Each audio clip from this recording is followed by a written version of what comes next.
of this impeachment process, William Samoei Arap Ruto will understand why Uhuru Kenyatta never thought of impeaching his deputy, and the MPs and the movers of Rigathi removal motion must be well prepared, because the deputy president is leaving no chance.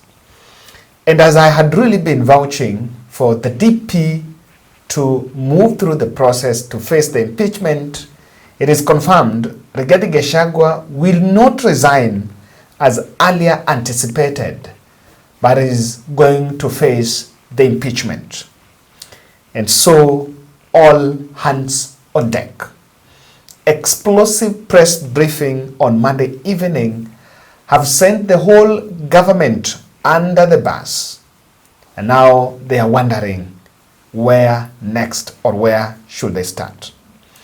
The fact that Rigathi Gachagua decided to go to parliament himself to answer the charges means one thing.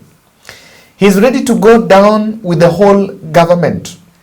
And even when you read the tone in that press briefing, what he has said today is probably the tip of the iceberg, and it has already sent shockwaves across the nation.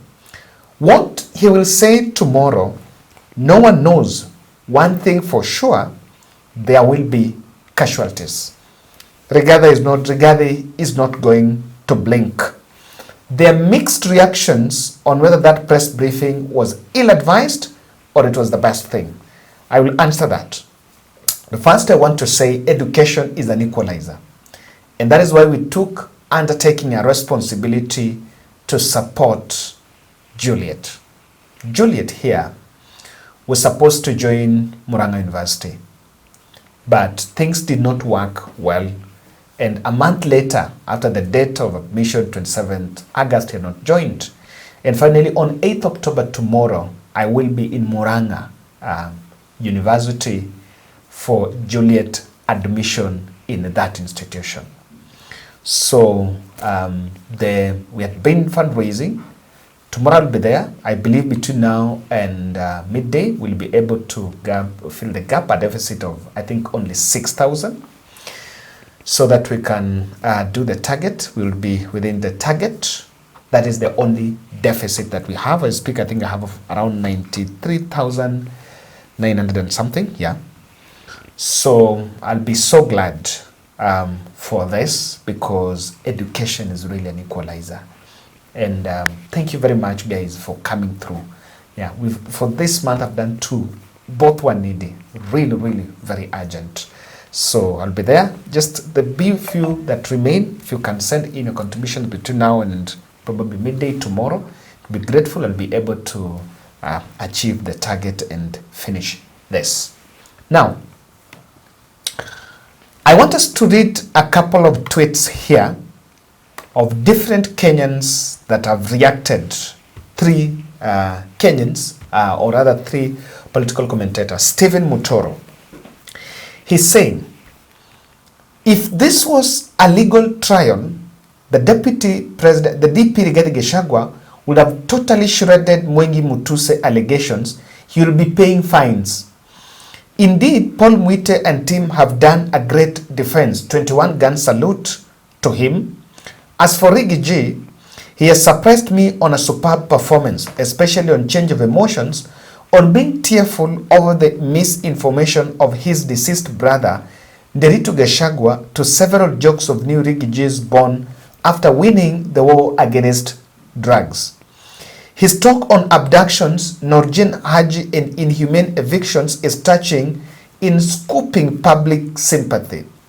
His confirmation that he served Just Kenya on Esther Maina case was equally important, arguing it wasn't sub judice. The men elected by 7.2 million cannot resign. I have no intention to resign. I will fight to the bitter end. I agreed drafting of charges against DP impeachment. Stephen Mutoro. That is one reaction. Let's also sample one Onyango Kelo Ono. Namesake. As it stands, the only accusation that Rigathi Gachagua will find difficult to answer is his divisive politics of shareholding. Anything else, they should come prepared. This ninja is heavily prepared.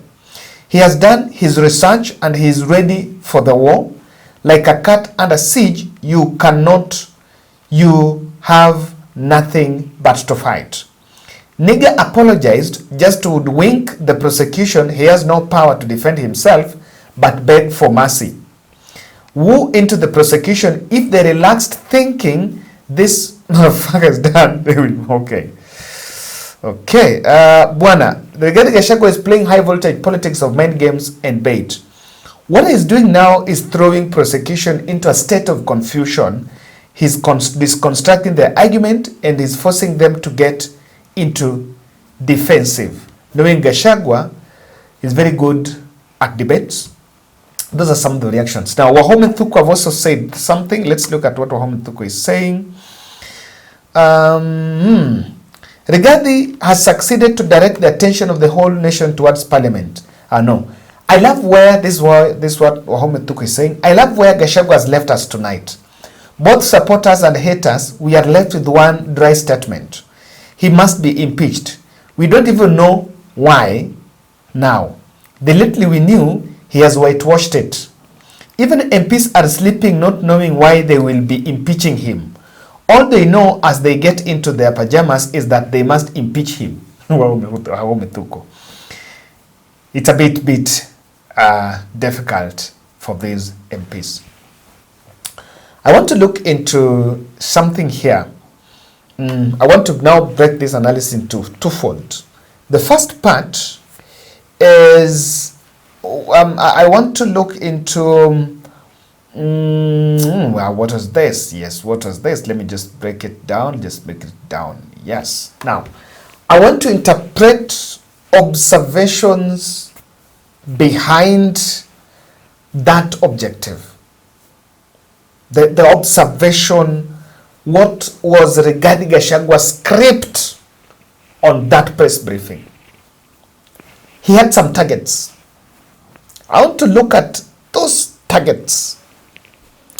The first target was Rigathi Gachagua taking parliament head on. And from what I can see, he's decided to go down with the whole Kenya Kwanza administration. What Rigathi realized from that speech, there is something that people are expecting, that he was going to play that sympathy card. The whole parliament and legislature, he has thrown them under the bus. He's spoken about Wetangula and Kingi on the context of shareholding.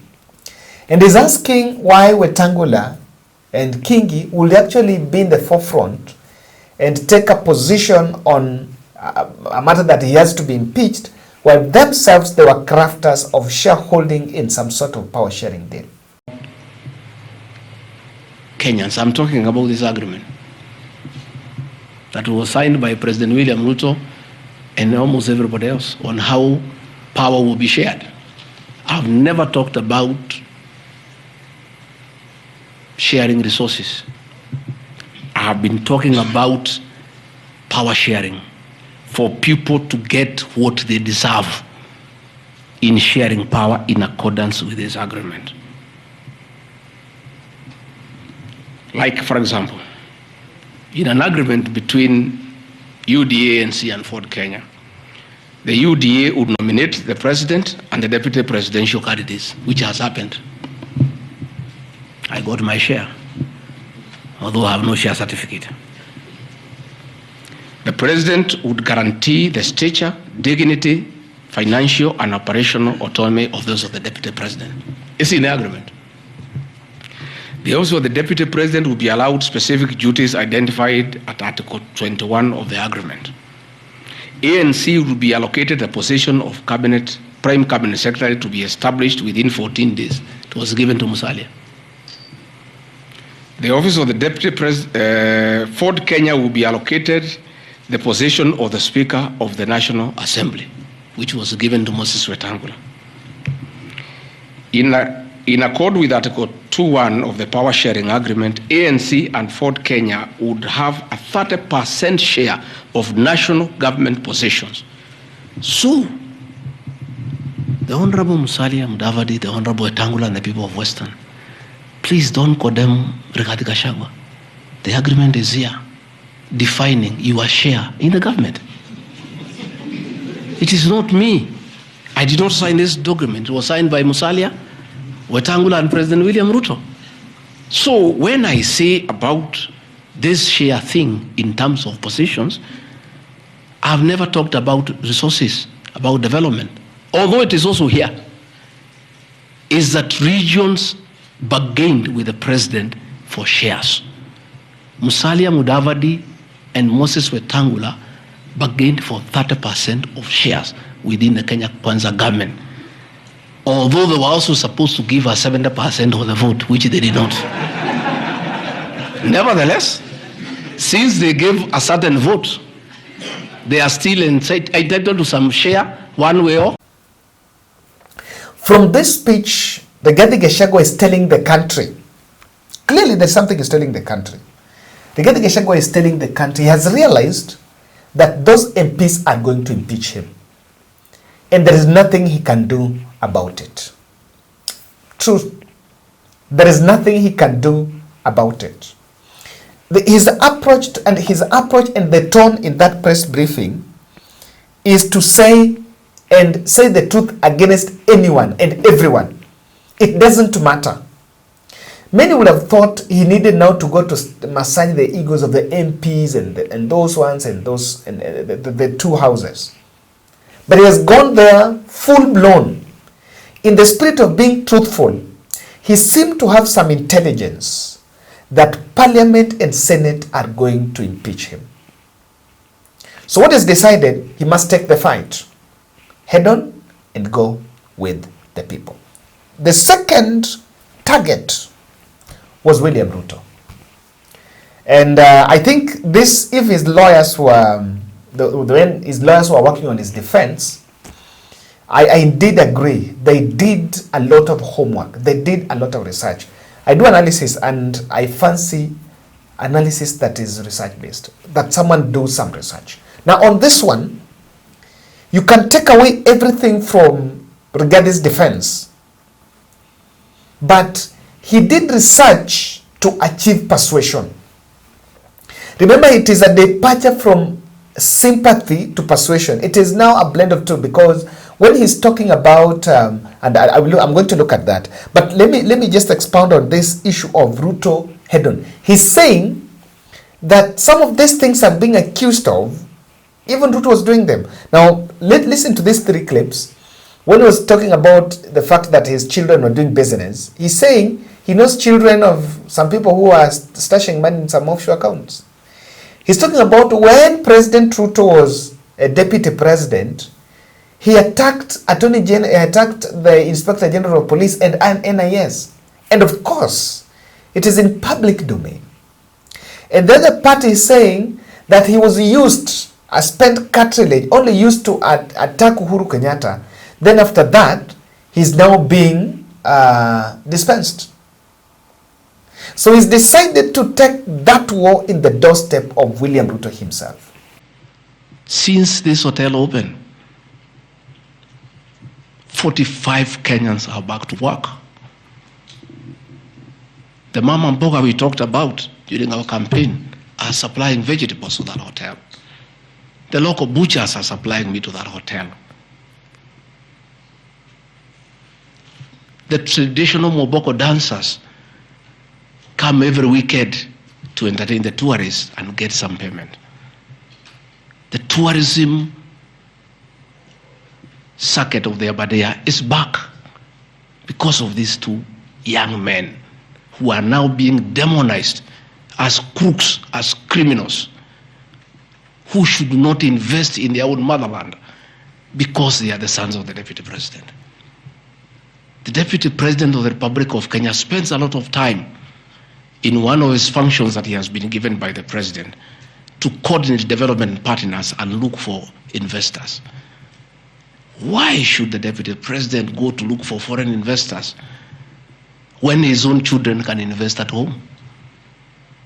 Children of many other people I know hide their money in Dubai and Cayman Islands. They don't want to invest here. What crime have the children of the Deputy President of the Republic of Kenya committed by borrowing money from a bank to buy a hotel and spur tourism, create employment, and spur business within the local environment?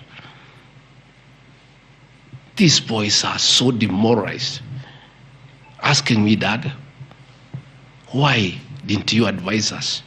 He too is subject to criticism like any other public officer. In fact, I'll have videos. President William Ruto, as Deputy President, at one time criticized the then Director General of the National Intelligence Service. In another video, he heavily criticized the then Inspector General of Police for the performance. I have learned from my boss how this job is done. It's clear. It's done. I mean, nobody, the president is criticized daily. The deputy president is criticized daily. And we take no offense. The Director General of the National Intelligence Service is not above the law. He is a public officer. He is accountable to the people of Kenya. And when one feels he has underperformed, he'll be called out. Because that is the nature of the Kenyan state. And this I learned from my boss when he was deputy president.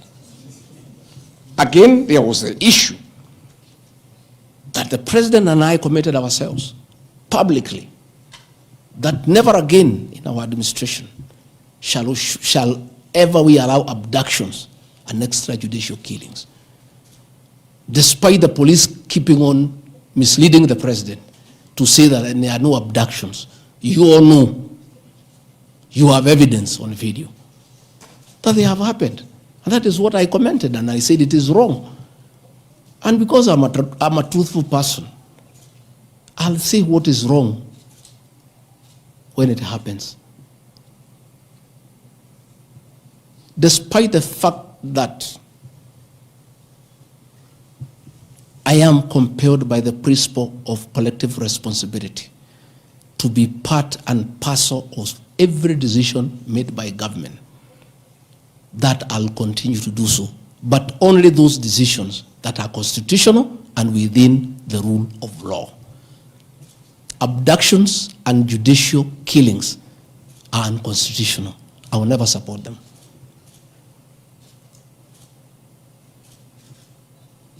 President William Ruto has been criticized left, right, and center.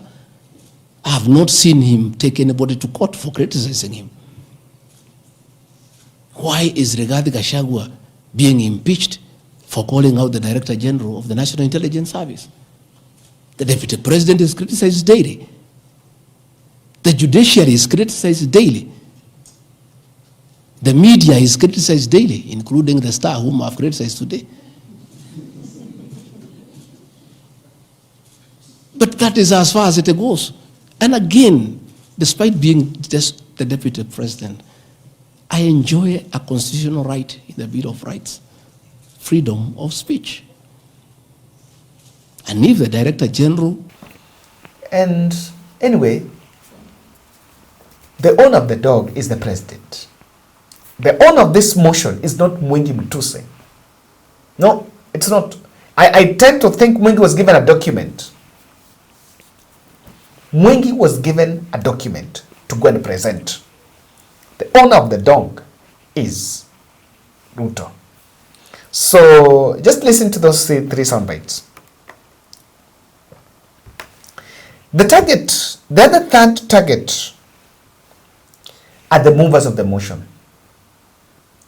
I am really sympathizing with them. The movers of this motion must be well prepared. And they must be well prepared in terms of evidence, because the public is already charged.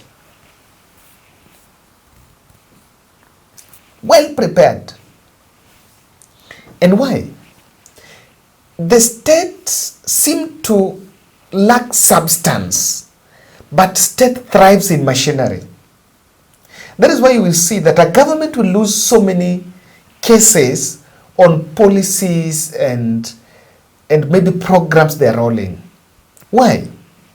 Many times, government operates with the police and gun, with the provincial administration. Chief, you're told you will push what the president have said, even if it's unpopular, even if the people cannot take it.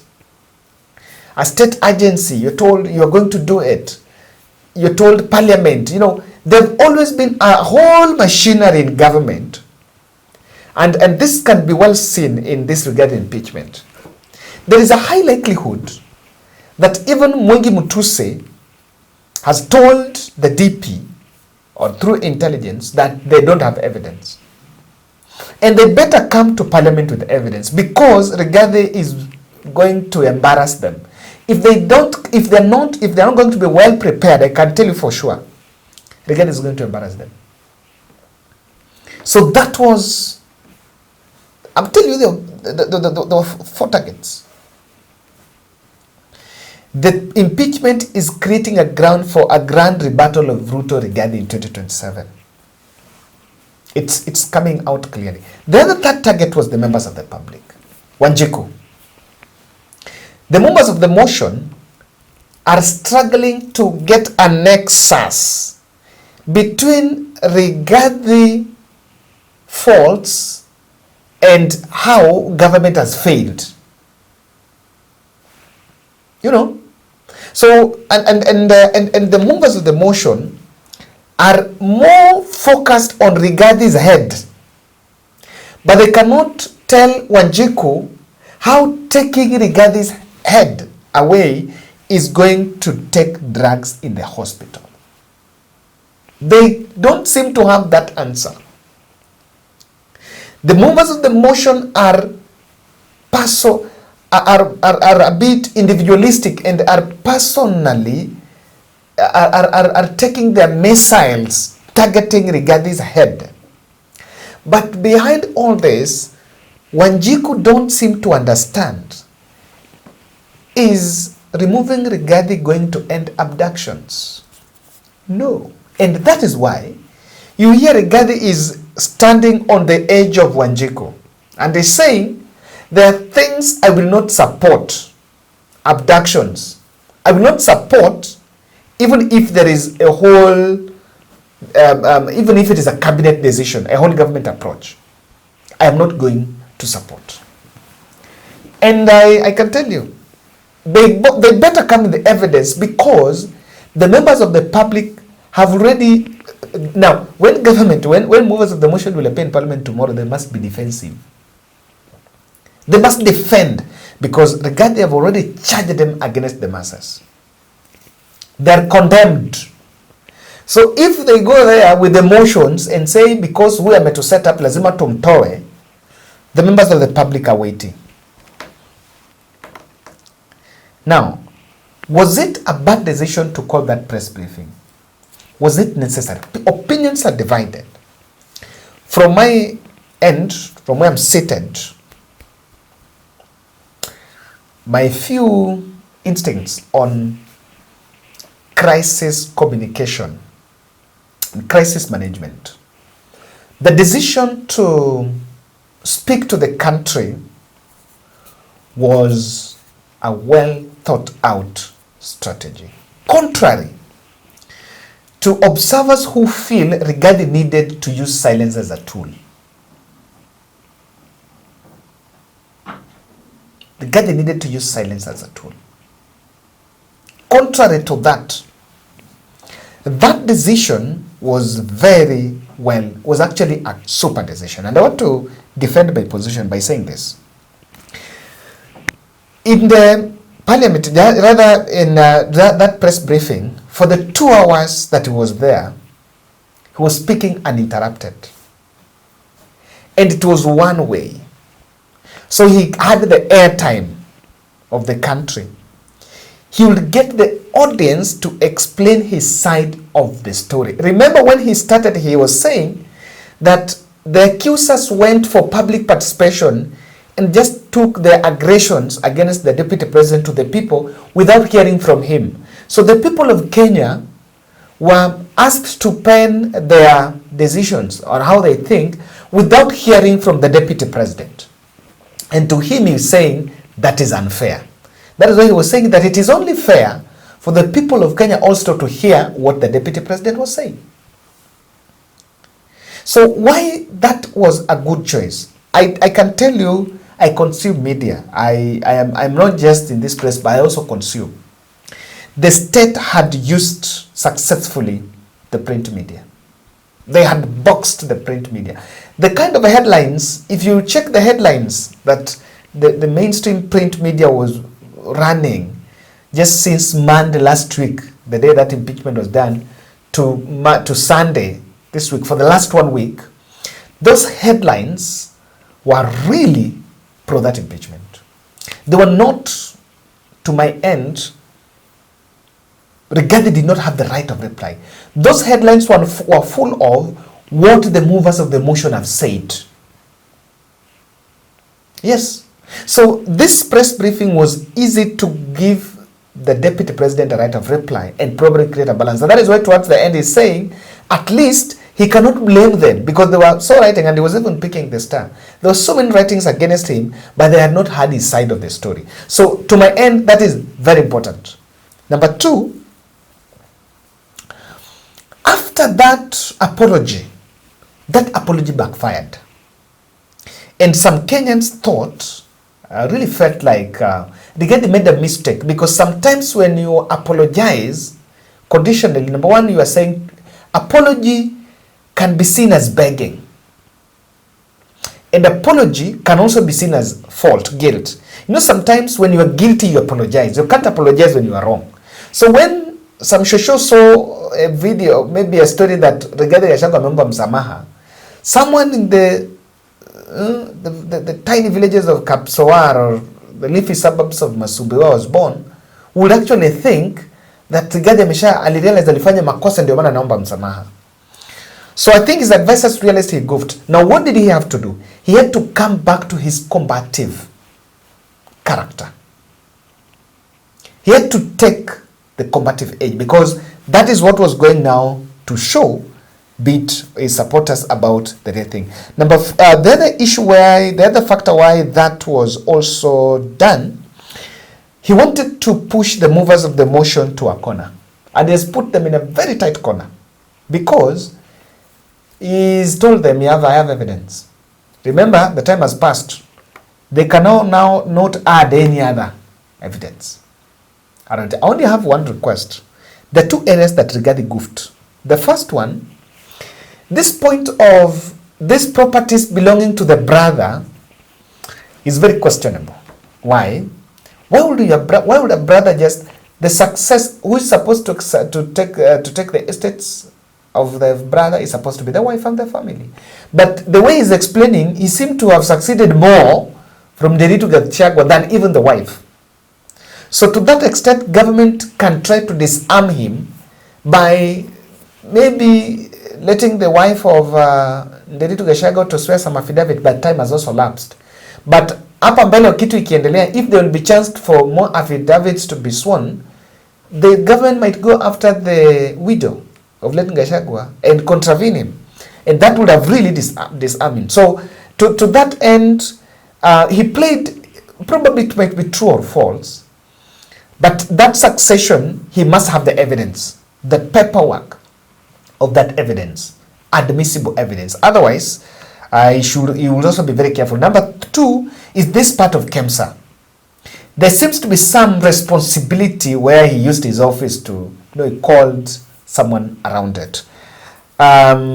Just to show you that shareholders is going to be a really big thorny issue, you can look at this question by Abdikadir Mohammed, why he even had to stop his press at that point.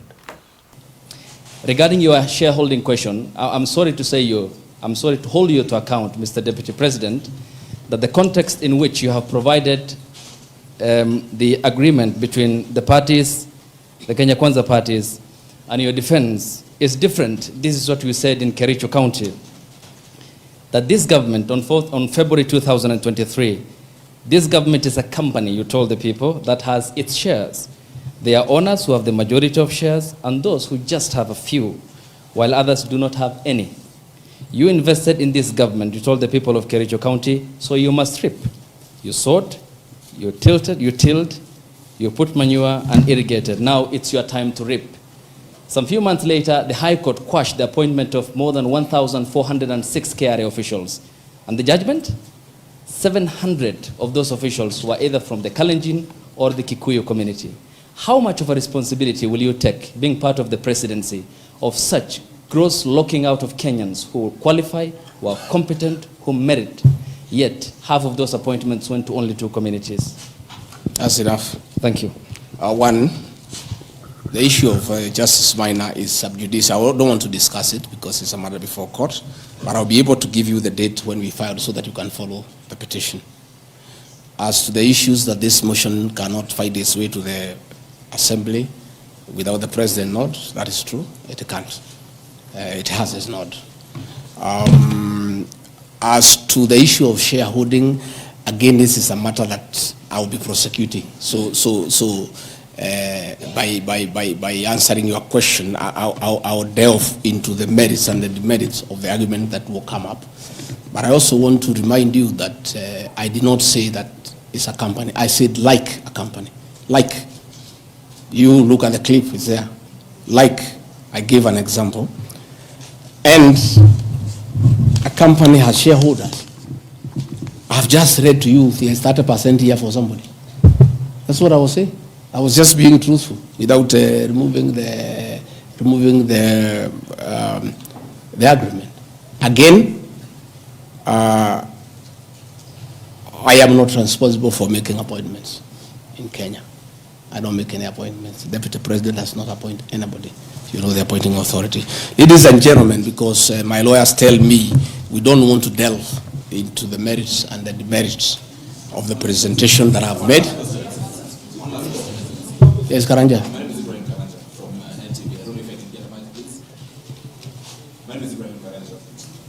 From NTV. Your Excellency, when you apologized to President... Ukasalama, eh? Now, I was told your case that you're supposed to go to school on 27th of August. What happened? Kitu ilifanyika. Babangu hakuwa na pesa, hawana kazi ya kufanya, ni wakulima tu wa kawaida.